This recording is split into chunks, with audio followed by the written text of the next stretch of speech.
Tu was born in Ningbo, China in 1930.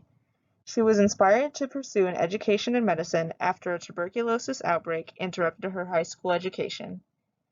In 1955, Tu graduated from Beijing Medical University School of Pharmacy and later was trained in traditional Chinese medicine. Tu continued her medical research during the 1960s and 70s, which was very difficult because this was during China's Cultural Revolution, which was rampant with anti-intellectualism. Tu became the first Chinese Nobel Prize receiver in the field of physiology or medicine, and the first female citizen of China to receive a Nobel Prize.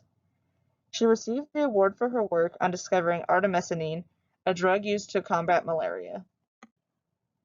During the Cultural Revolution started by Communist leader Mao Zedong, scientists and other intellectuals were attacked, causing major setbacks to China's scientific and technological communities.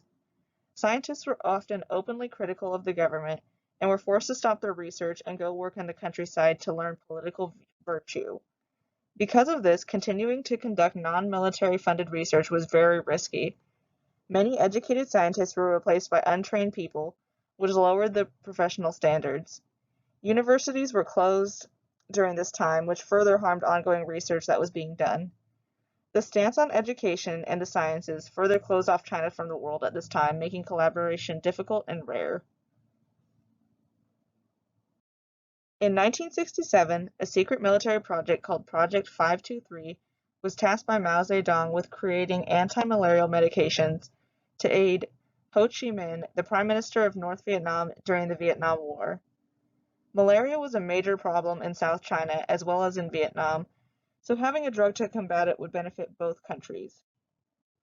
Tu was appointed head of the Project 523 and focused on using traditional Chinese herbs to help find a cure. By 1971, her team had screened over 2,000 traditional Chinese recipes as potential cures, with one compound known as sweet wormwood being shown as effective. By changing an 1,600-year-old recipe, Tu was able to abstract a substance called artemisinin from the sweet wormwood, which ended up being the compound that is the most powerful and effective drug therapy for malaria to date. Due to isolationist policies in China at the time, Tu published her findings on artemisinin anonymously in 1977, before finally presenting her findings in 1981 to the World Health Organization. Tu was able to connect past medical practices with current ones to show the validity of traditional Chinese medicine. Her discovery of artemisinin has saved millions of lives, especially in developing nations that are still struggling with malaria.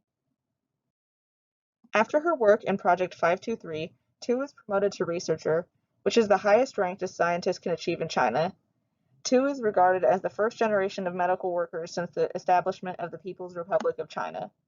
In 2015, Tu received a Nobel Prize for her work on the malaria drug.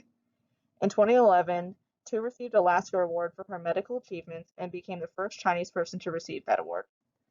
In 2020, Tu was featured on the cover of Time magazine as part of their series on 100 Women of the Year.